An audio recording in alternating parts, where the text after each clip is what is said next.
Hello, ladies and gentlemen, and welcome back to the channel. I'm Adam Wolf, and this is a reaction to the Game Award nominees. The Game Awards is something that I've been actively watching for the last, pretty much since inception, when it used to be known as the VGAs. That was a debacle. And then Jeff Keighley revived it as the Game Awards, and he started off strong, man. He really did, but man, I don't know. The last couple of years have been kind of rough, and this year, I'm not going to be voting because I actually just found out that only 10% of the, or I should say, the user voters, or user votes, much like the actual American election, not the actual percentages, not the same percentages, only count for 10% of the actual voting, whereas 90% go to losers like IGN and Kotaku and all the, the Vanity Fair and all the publications that they bring on to the voting panel. Apparently, their votes count for 90%. 90% of the actual outcome of the votes. I cannot stand behind that, so I will not be voting this year. Or any year for that matter, until the user votes count for 90% and the pundits count for nothing, because they're not gamers. But that doesn't mean I don't want to see who the nominees are. So we're going to be taking a look at the Game Awards official channel, see who the nominees are for like Game of the Year, all this other stuff. And it's an 11-minute video. I'm not sure how many nominees they're going to cover. I suppose I could go to the voting website to see who's in what category, but really, we're all here for the Game of the Year, and it'll be interesting to see who actually makes the cut. Now, I have heard that Dragon Age the Veilguard has not actually made the cut, thank God, but I don't know who else is actually, what other games are on that list, so it'll be interesting to find out just what shows up. So let's get into it. And the Game Award, and the Game Award goes to...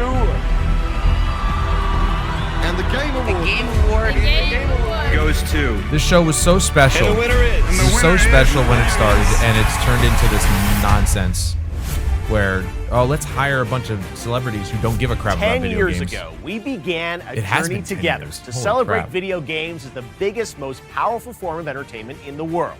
And on Thursday, December 12th, right here at Peacock Theater in Los Angeles, we will recognize the best for the first and show time you what's ever. Next with the 10th anniversary I'll think of the Game about Awards. it. Hey I'm not everybody, going to be voting, Jeff Keighley, but and welcome to the TGA Global Nomination Announcement Special. Today, it is my distinct honor to reveal this year's nominees, we'll see, recognizing talented game developers from studios big and small around the world. And you can help select the winners by voting right now at thegameawards.com. Notice how he said you can help select the winners. Apparently, that's what us gamers are now. We're just the help. Our vote only counts for 10%. Just keep that in mind when you decide whether or not you want to go and actually vote.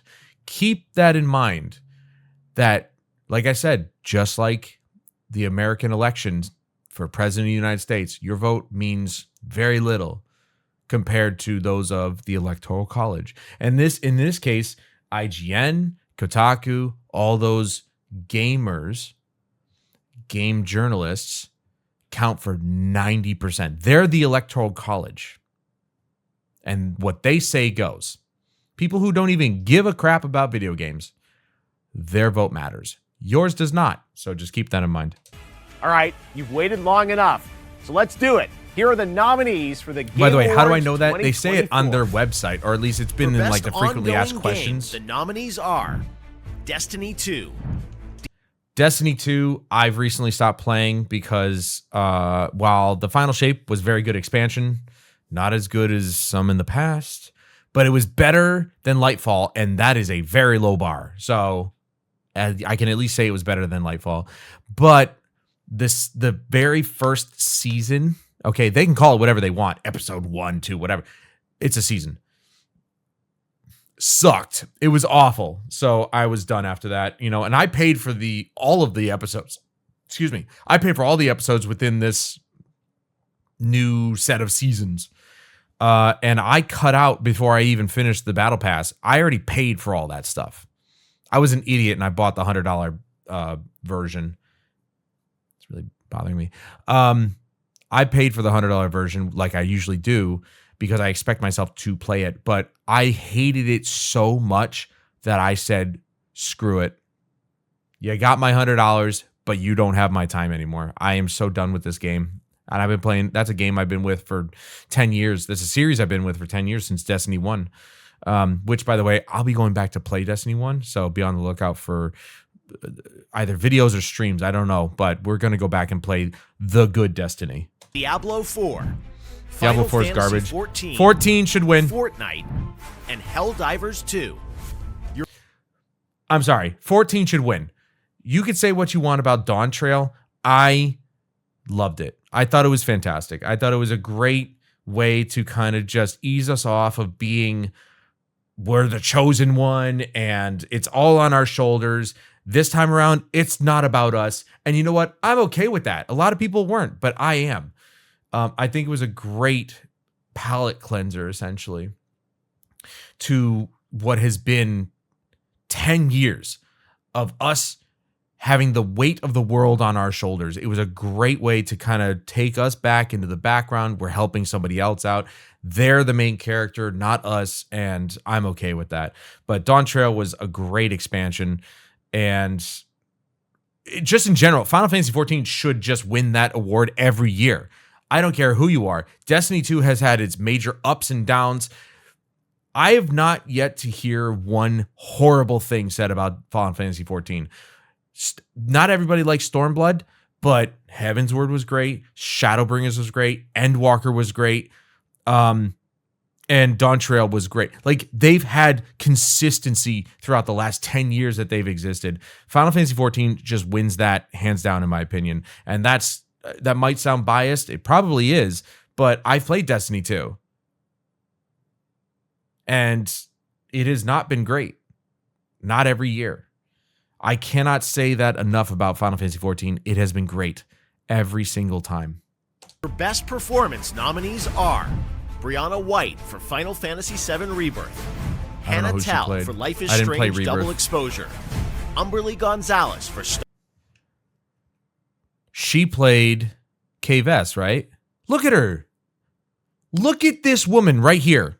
She is, first of all, let's make sure this is like top quality. Okay, it is.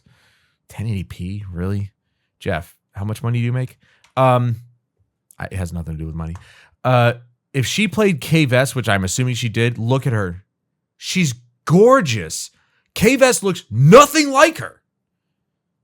She looks like a horrible version of this woman. Oh, that's a travesty. That is so sad. I'm sad now. Star Wars Outlaws, Luke Roberts, Silent Hill 2. I'm guessing you played the main character. And Melina Jurgens, Senua's Saga, Hellblade 2. She did a phenomenal job in the first game. For the best mobile game, the nominees are AFK Journey, Balatro, Pokemon Trading Card Game Pocket, Wuthering Waves, and Zenless Zone Zero. Okay, it's kind of up in the air for me. I have played Zenless Zone Zero on the PS5.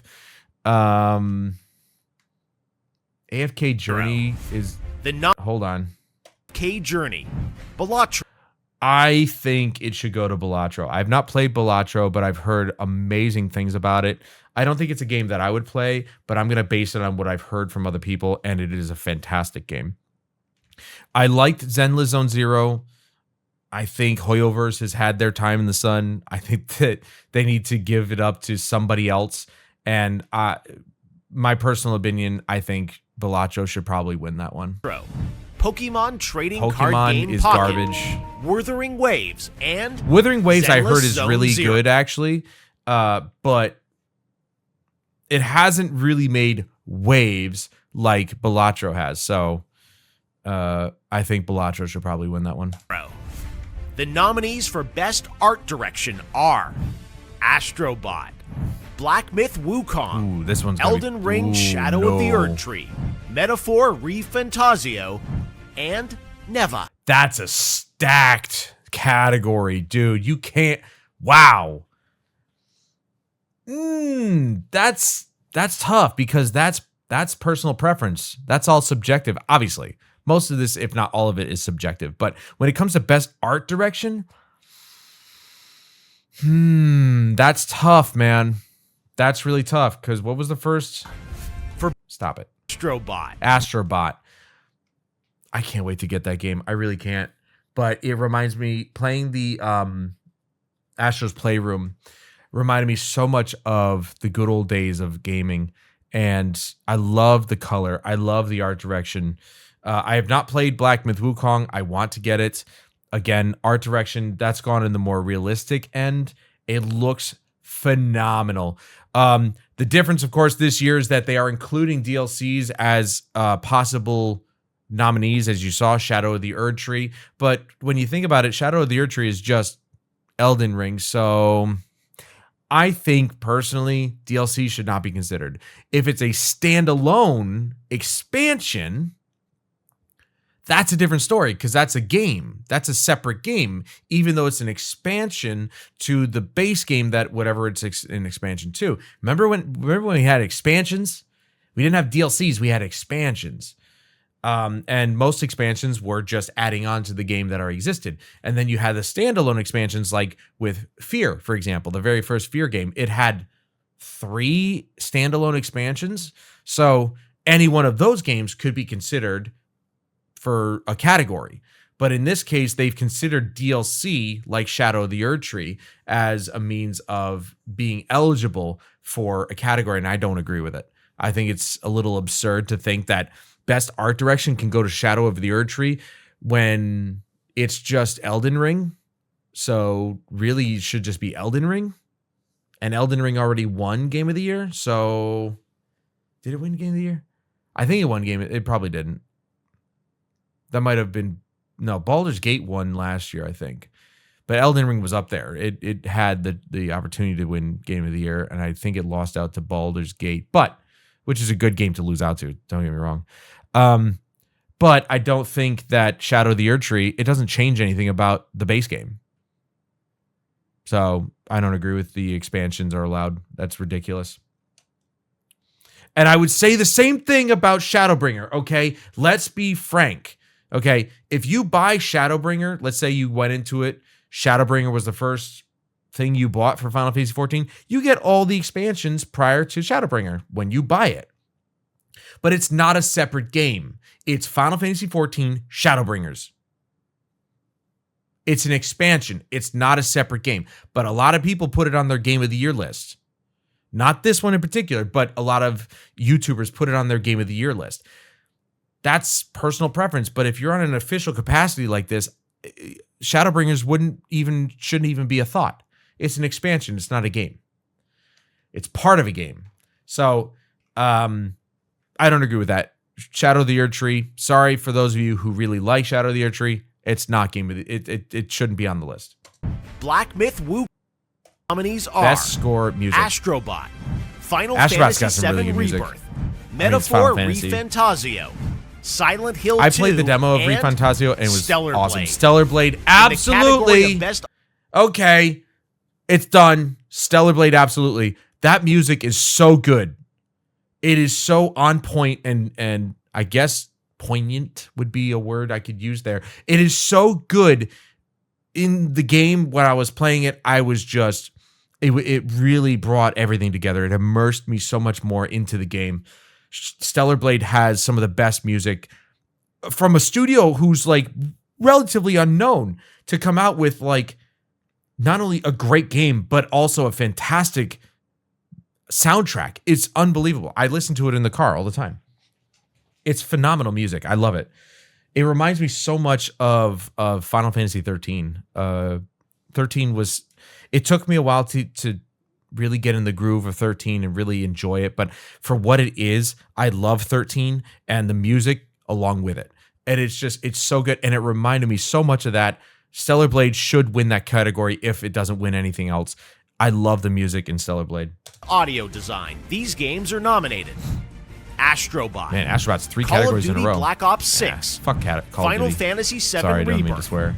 Senua's Saga, Hellblade 2. Haven't played it yet, but if Senua's Saga, if Hellblade 2 is anything like the first game, absolutely should win this category. Silent Hill 2. The binaural audio Best alone Adaptation is recognizes excellence in authentically creating shows, movies, and other creative endeavors based on video game worlds. Here are this year's nominees for Best Adaptation. Arcane. Yes. Oh, that's tough, dude. I have yet to see the second season of Arcane, but the first season, some of the best television in the history of television. Fallout's up there too. Fallout. Knuckles. Never heard of it. Like a Dragon Yakuza. And I haven't seen it. Tomb Raider. Wait. Oh, is the Yakuza thing out already? Man, I got some shows to watch. Legend of Lara Croft. Didn't even know her. For Best Narrative in a Game, the TGA nominees are Final Fantasy VII Rebirth. 7 Rebirth is on there a lot. Like a Dragon Infinite Wealth. Metaphor Refantasio. Senua's Saga Hellblade 2. And Silent Hill 2.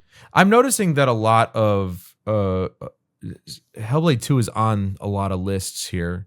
And while I personally enjoy this franchise and I hope to get Hellblade 2 at some point, and if Microsoft is serious about actually bringing their games to different platforms, I'm hoping I will be able to get it on PlayStation because I got the first game on PlayStation. So it'd be nice to have them both on one system. But even if it doesn't, I will plan on getting it on my Xbox, which is fine. But it did not come out to amazing reception. Not a lot of people want to play a movie. I don't mind. I think it's a great way to tell a story. You know, you do have a little bit of gameplay. Hellblade 1 had it had a decent balance of narrative and gameplay, but I enjoyed it nonetheless. Silent Hill 2 is also showing up a lot. Remakes, 7 Rebirth is also on there. Remakes are a touchy subject because they do basically update the game for modern standards like game mechanics and graphics and stuff like that. But at the same time, you're thinking Silent Hill 2 is already done. It's been done for 20 years. So why is it here? I could say the same thing about 7 Rebirth.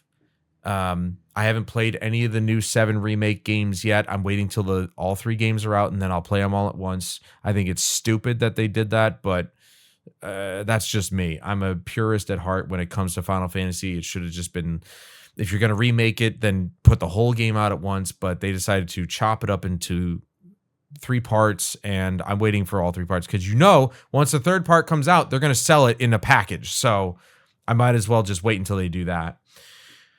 But as far as, remakes are concerned, I mean, again, Astrobot's been on a lot of these lists. That's a unique game. That's an original game. It's not a remake. Astrobot's a brand new character. Brand new. It's a new character in the PlayStation universe, give or take. It's been around for about 10 years, I think, Astrobot. The character, I should say.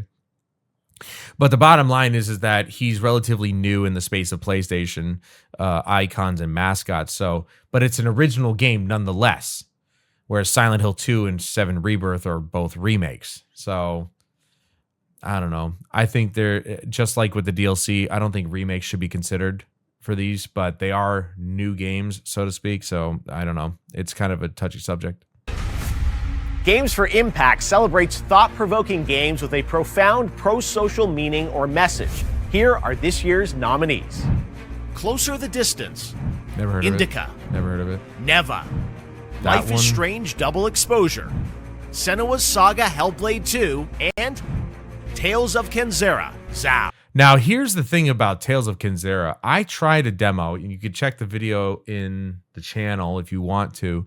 I tried the demo out. I liked it. I thought it was a great Metroidvania. I thought it was a great side scroller. It was very responsive. It was interesting because it was whether Sweet Baby Inc. touched it or not, the bottom line is it had everything to do with African mythology, which I know nothing about, and nothing to do with any kind of ideology, modern bullshit ideology that I know of. So it's kind of sad that because Sweet Baby had hand allegedly in this game's development, which it didn't need it, is kind of upsetting because I think this could have been a good game. I like it. I'm glad that it's a part of my library. I have yet to play through the entire game. I only played the demo for now, but it is in my library. And I think it should have been treated a little bit better, but you know, it is what it is. What was the other one? It was, I don't know, Indica. Neva. Neva looks amazing. That studio does such great work. I haven't played Grease yet, but it is in my library. Again, another game that's in my library. They're the developers of Grease. If you've played that game, I think you'll like Neva. It just looks like such a beautiful game to me. Life is Strange. I think I have the entirety of the first game, and then I think I have the second game. I can't remember. But I'm interested in Life is Strange, but it does feel like they are trying to kind of... I don't think they're trying to send a message. I really don't. I think it's just the characters are the way they are. So I'm not going to call anything on that. I'm interested in Life is Strange, so I can't wait to play the original. I've heard iffy things about Double Exposure, but it still looks really good to me. So we'll see what happens there. Life is Strange Double Exposure, Senua's Saga Hellblade 2, and Tales of Kenzera, Zao. I would dare say that the first Hellblade probably had more of an impact than the second game, just because the first game had, it explored ideas of multiple personality disorder or schizophrenia or whatever the heck she's got. I forgot what she had, but it explored those ideas. Second game doesn't seem like it really does anything with them, except for the fact that it just continues the binaural audio and the voices in your head.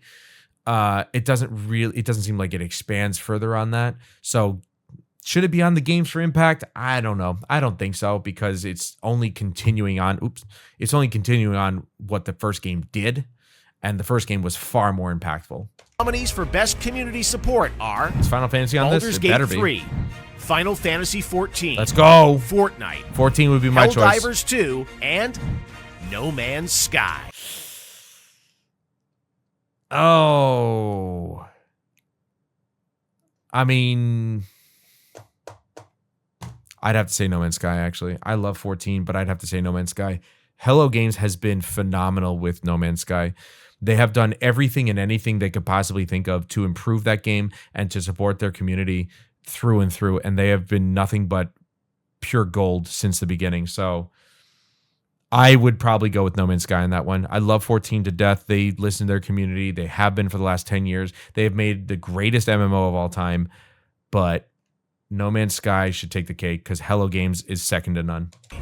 In the category of Best Multiplayer, the nominees are Call of Duty Black Ops 6, Helldivers 2, Super Mario Party Jamboree, Who cares?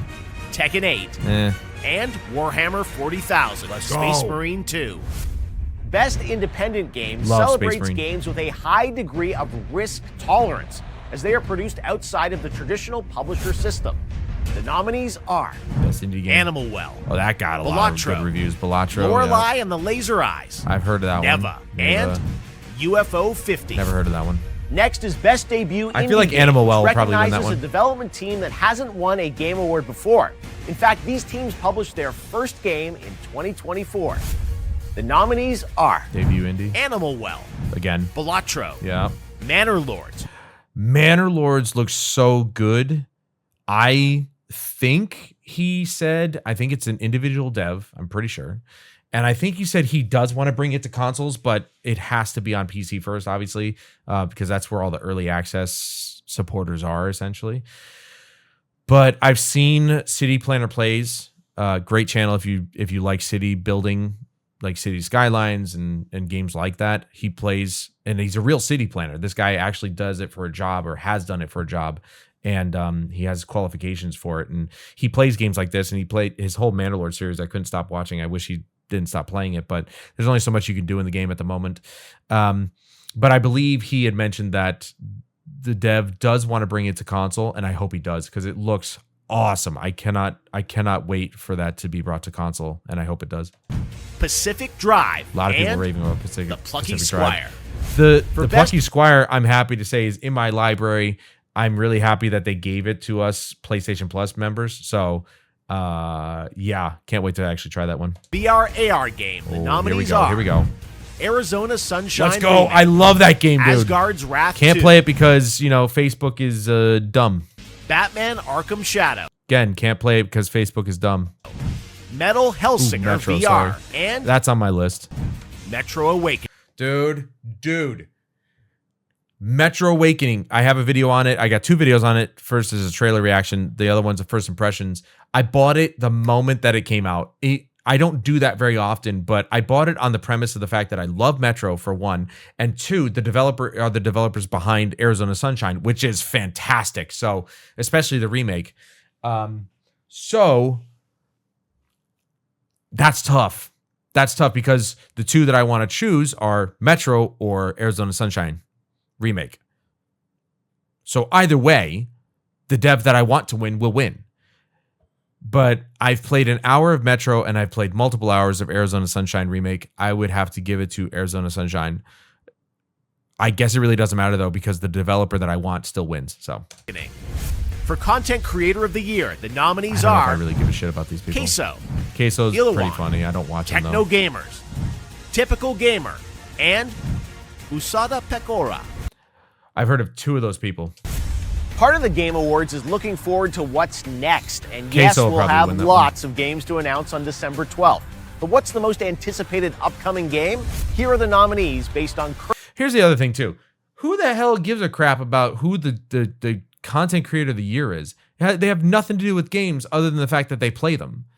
This should be about games, not content creators. The content creators have something called the Twitch Stream Awards or the Streamies or whatever the heck they're calling them. They have that stuff. So leave them over there. This is supposed to be about video games, the games themselves, the developers behind those games, not content creators. So that category is completely pointless, in my opinion. It shouldn't even be there. Currently announced titles. Death Stranding 2 that's a big on one. the beach. They added a subtitle to it? I didn't know that. It's called On the Beach. Should just leave it at Death Stranding 2. Ghost of Yote, I'm excited for. I may not agree with the actress's take on white people, but if she does a good job, then I guess it doesn't matter. Ghost of Yote. Grand Theft Auto 6. I mean, there's no contest at this point. It doesn't matter what the hell else is on this list. You want the most anticipated game? It's Grand Theft Auto 6. Why did you bother putting any other titles on the list? Metroid Prime 4 Beyond. And nobody gives a crap about that. Monster Hunter Wilds. Monster Hunter Wilds is even big, but nothing compares to Grand Theft Auto 6. Are you guys stupid? Did you guys seriously just throw some some games together on a list and just be like, let's put it all up against Grand Theft Auto?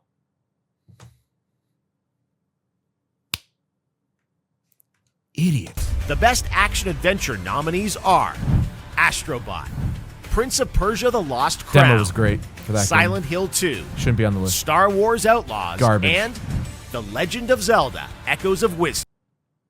Oh, right. Echoes of Wisdom is that is actually you play as Zelda, I think. Yeah, I don't know. For about best that. role-playing, the jury selected Dragon's Dogma 2, Elden Ring: Shadow of the Erdtree. Shouldn't be on the list. Final Fantasy VII Rebirth. Shouldn't be on the like list. Like a Dragon: Infinite Wealth, and Metaphor Refend. I think the best role-playing game will probably go to Metaphor.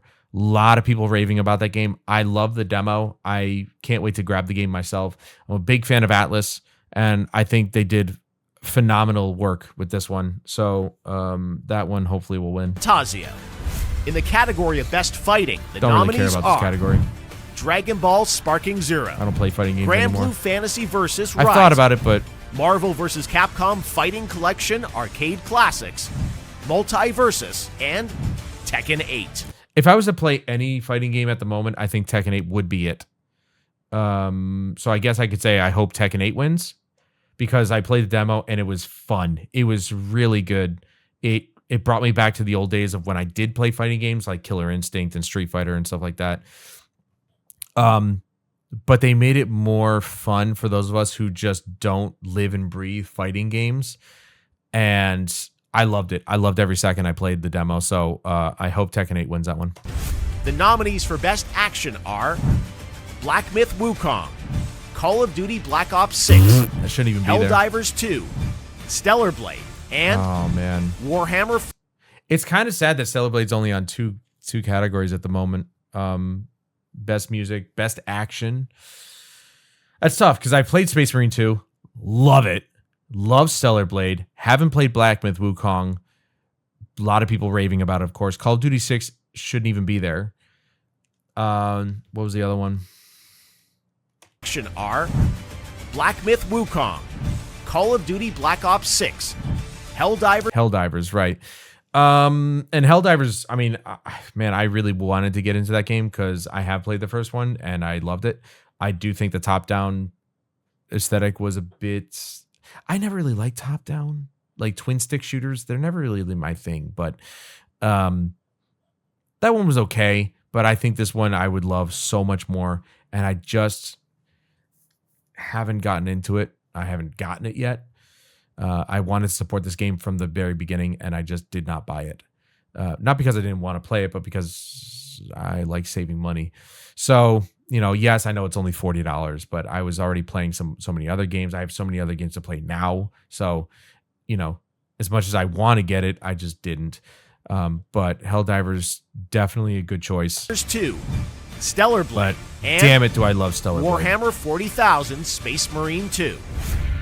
Innovation in accessibility celebrates games that are making our industry available and enjoyable to more Stellar people. Blade Selected by a special committee of accessibility music, I hope it wins the action. The nominees for category. innovation in accessibility are Call of Duty Black Ops 6, it probably Diablo has, 4, a lot of accessibility things. Dragon Age: The Veilguard. Oh my god, it actually Prince made of it a Persia: The category. Lost Crown, and Star Wars Outlaws. I don't even know what, like, I can't thumbs down any of those because like their accessibility options are probably out the ass.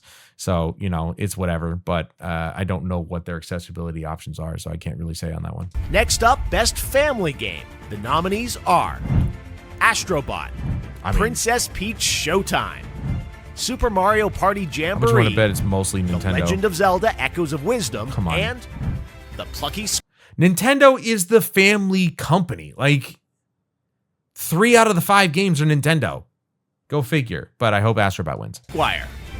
The Best Sim Strategy nominees are Age of Mythology Retold. I can't wait to get that game. Frostpunk 2. I heard that one was hard. Kunitsugami, Path of the Love Goddess. the demo. That game is so Manor good. Lords. And Unicorn Overlord.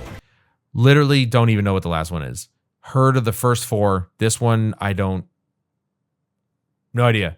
Out of all of those, it's too bad that City Skylines 2 screwed up so badly. Because that could have been at the top. This Frostpunk 2. But Age of Mythology. Kunitsugami, Path of the Goddess. Manor Lords. And Unicorn Overlord. Dude, that's so tough, man. I played the demo for Kunitsugami. It was fantastic. It was such a breath of fresh air because it's like, first of all, it's Capcom. But secondly, they allowed their devs to kind of just go wild with their imagination, and they made a phenomenal game. It's really good. It's a really innovative idea on like tower defense and real-time strategy. It's so good, and it's so unique. And that was the best part about it. Its uniqueness really shone through. Manor Lords I haven't played, but I have watched, and it looks really good. For a strategy game, it looks really good, really accessible to those of us who are like, you know, we're really bad at strategy games, but it kind of has that, it allows you to kind of do what you want sort of thing. Frostpunk, I haven't played the first game. I've got it in my list. I've heard it's really hard, but I have yet to play that one. And I keep forgetting what the first game was. Jamboree. I don't know why. Legend of Zelda Echoes of Wisdom. And I wish I could actually, you know, Plucky shift Squire. a little bit, you know, like little The Best bits Sim here. Strategy nominees are Can I do? Nope. Age of Mythology. Age of Mythology. I never got a chance to play this game back in the day. I remember seeing it on the Best Buy store shelf, and I was like, oh, that looks cool, but I never got it because I was a huge Age of Empires fan. But the retold, the remaster here, or remake, I'm pretty sure it's mostly a remaster. It looks awesome, and the fact that it even came to console was mind-blowing, so I'm really excited to get that one, and it looked really good. I would have to give... Retold. Frostpunk 2, Kunitsugami, Path of the Goddess, Manor Lords, and I'd have to give it to Kunitsugami. Kunitsugami is so unique among all of these games. Unicorn Overlord might actually be just as unique. I'm vaguely remembering the title now. I don't remember what it looks like though. But Kunitsugami is so far beyond any of these other games. Like, it's so unique in every aspect that I think it deserves it. Unicorn Overlord. This year, these titles are nominated for Best These games I really racing. don't care too much about. F1 Though, to be fair, I do love racing games more than anything. So, more than most sports games, I should say, these days. So, EA Sports FC 25. Anybody who votes for that, you don't deserve to be a gamer. NBA 2K25. Or that. Or 2K25. Top Spin 2K25. And WWE 2K20. It's all 2K games. 3 out of the 5 are 2K games. Don't vote for 2K. Guys, they are a terrible company, and their games are even worse. Don't vote for them. I swear to God, you vote for any of these, you're not a gamer. 4. All right. That means you accept mediocrity. Let's take a look at our 3 esports categories. Starting with greed. Best esports game. The nominees are... I wonder what's going to be on the list. Counter-Strike 2. Dota 2. Shocker. League of Legends. Shocker. Mobile Legends Bang Bang. And Valorant. Let's see. Let's look at that again, shall we? The nominees are Counter-Strike 2. Valve. Dota 2. League of Legends. Mobile Legends Bang Bang. And Valorant. Riot. 2 are Valve, 3 are Riot. Should we be surprised at all? This whole list could just be Riot games, I guess, because they've got enough games to actually fill the list.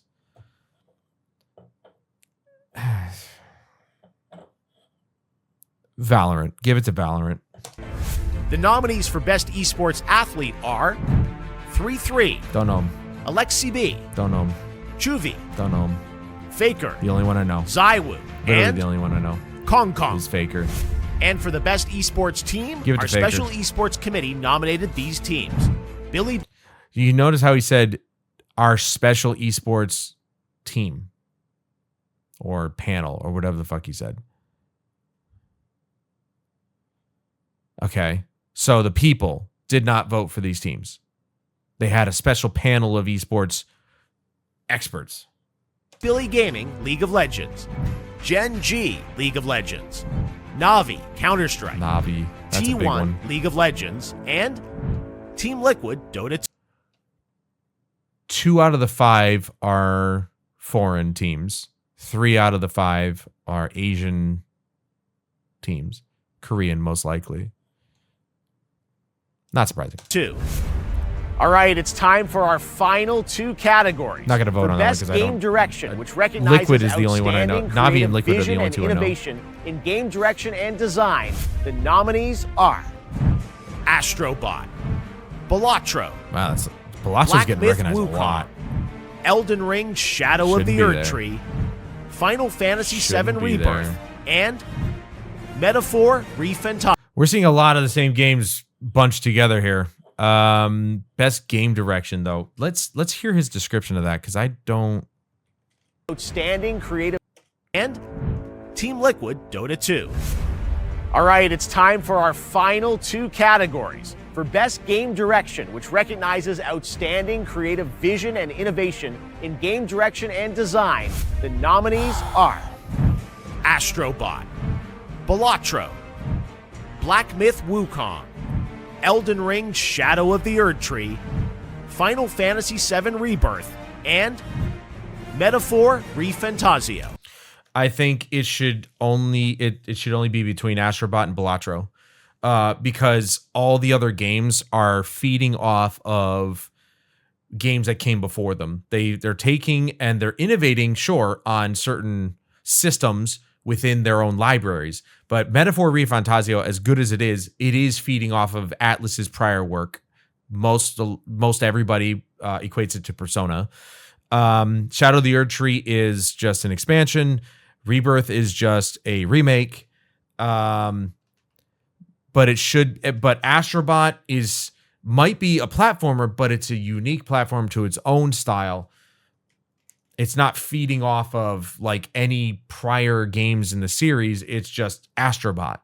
There's been Astrobot Rescue Bot mission, or Rescue Mission, I should say. There's Astrobot's Playroom, and now there's Astrobot the game. It literally has its own category at this point, or its own series at this point. And Balatro is completely unique to any of these games on this list in its own category. Black Myth Wukong, as good as it is, it's also a Souls-like game. It's a boss rush game. It's feeding off of the Souls games that came before it. So not really. And I'm not saying, Astrobot's a platformer. There have been platformers prior to it, but it's got its own unique style. Shadow of the Erd Tree is an expansion. Remake. 7 Rebirth is a remake or part of a remake series. Shadow of the Erd Tree, Final Fantasy VII Rebirth, and Metaphor. And Metaphor is just, innovating on Persona and, Digital Devil Saga and Shin Megami Tensei and all this other stuff. So I don't know. I think the only two unique things on that list are Astrobot and especially Balatro. Balatro is like the most unique game on that entire list. ReFantazio. And finally, our global TGA jury, of which I am not a member, has selected the... Notice how he had to say that. He had to say that he is not a member of it. Yet, he puts people or companies in charge of that have more say than we do. Following 6 games as nominees for Game of the Year at the Game Awards. Which your vote counts only 10%. 2024. The Game of the Year nominees are Astrobot from Team Asobi. That's big. Balatro from Local Balatro is on a lot of Black Myth Wukong by Game Science. That's big. Elden Ring Shadow of the Erd Tree from Software. Final Fantasy VII Rebirth from Square Enix. And so it's more like 4 games. Glad to see Dragon Age isn't there. IGN can keep their 9 out of 10 and shove it up their ass. That game is not a 9 out of 10. At best, it's a 6 because it's like a put together game. That's really all it is. I'll give it a 5. 5 out of 10. Dragon Age The Veilguard, which should just be called Dragon Age Dreadwolf, is a 5 out of 10. I haven't even played the game. I've seen enough on it to know that I don't want it. It's not Dragon Age. It'll never be Dragon Age, no matter how much they wish it to be. It's a garbage tier game that at best is a 5 out of 10 because it's competently put together. That's it. It's not held together by duct tape or anything. It runs really well, and that's it. So I'm glad that it's not there. But out of that list, let's go back again. Game of the Year. Astrobot from Team Asobi. Astrobot is very good. I haven't gotten this full game yet, but I have played Astrobot's Playroom, and that was enough for me to want a full game like Astrobot, so I know it's already good. Asobi. Balatro never really drew me in. I love cards. I love playing cards, but never really drew me in. I can see the appeal, though. From Local Thunk.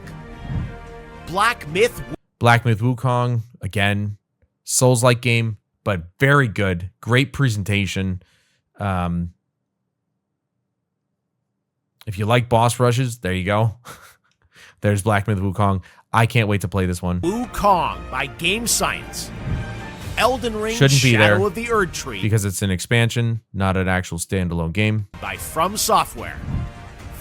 Rebirth shouldn't be there because it's part of a remake series. Final Fantasy VII Rebirth from Square Enix. and Metaphor ReFantazio. And Metaphor I've heard nothing but amazing things about, and I love the demo. So, it's a straight up RPG.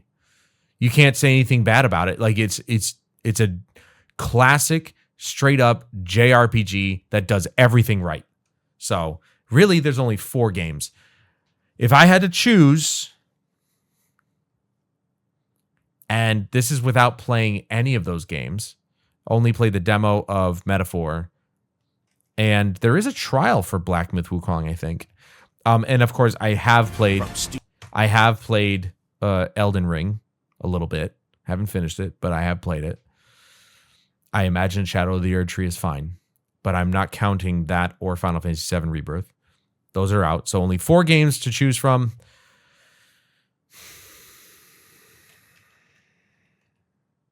Imasobi, Balatro. If I was to pick a game out of the 4 that belong on this list, to think about which game that I would find the most fun, I believe I would have to go with Astrobot. Because it knows what it is. It wholeheartedly embraces everything that it is. It knows that it's a game. It's not trying to say anything. It's not trying to do anything amazing. What it is it's a damn good platformer that's well put together, visually appealing, and the music is bomb. So Astrobot as a game takes Game of the Year for me. I haven't played it yet, but I know I'm going to love it when I do.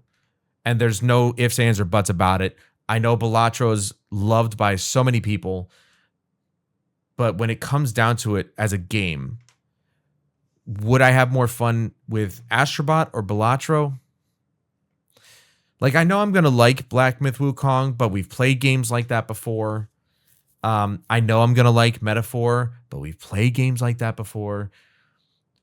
We rarely get really good platformers, and we rarely get good, unique games like Balatro. But if I had to choose between the two, I'm going to go with Astrobot because it's a game that I personally would prefer over Balatro. And again, that's nothing to say that Balatro's bad. I have no doubt it's really good for the people who like those types of games or like this type of game. But for me, Astrobot wins out. Astrobot for the Game of the Year. From Local Thunk, Black Myth and Metaphor ReFantazio from Studio Zero. So there you have it. Those are your nominees for Game of the Year. And yes, that means you'll hear the Game Awards Orchestra, conducted by Lauren Belf, play their themes live on this very stage on December 12th.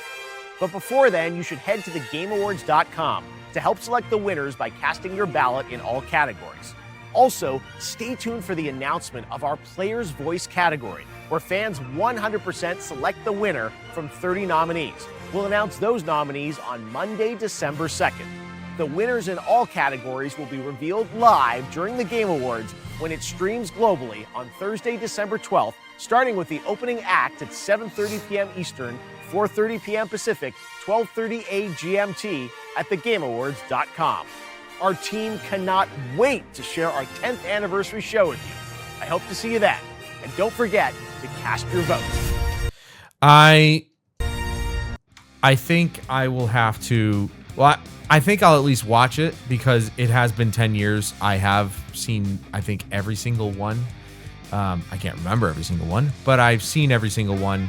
So I think I owe it to myself to at least see that through.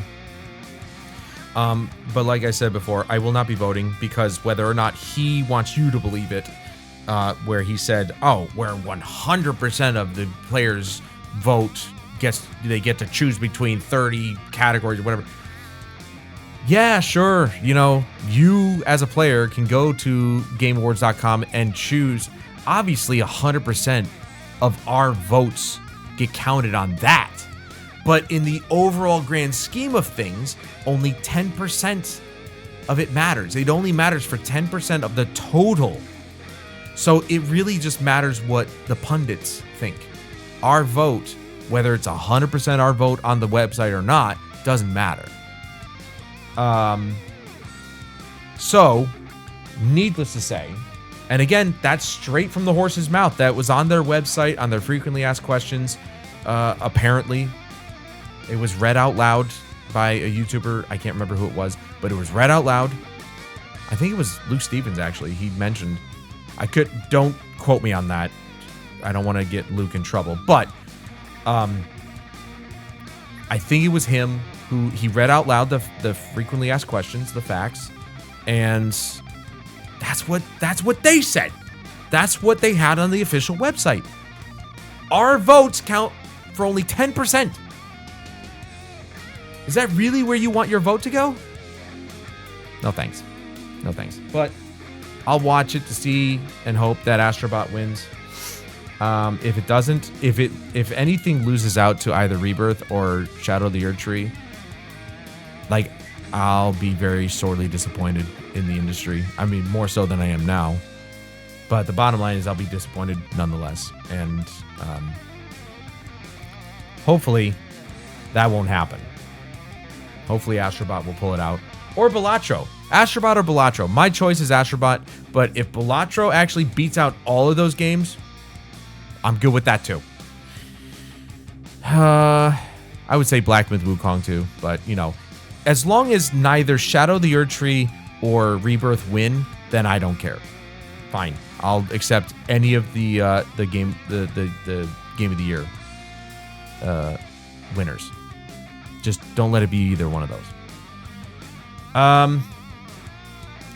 But that's going to do it for this video, guys. This was obviously my own opinion. Don't take these to heart. Take all of the things that I've said with a grain of salt. Do take them to consideration, though, when you're deciding whether or not you want to cast your votes. At least take that into consideration. Don't bother, because these games will be voted one way or another, whether we like it or not.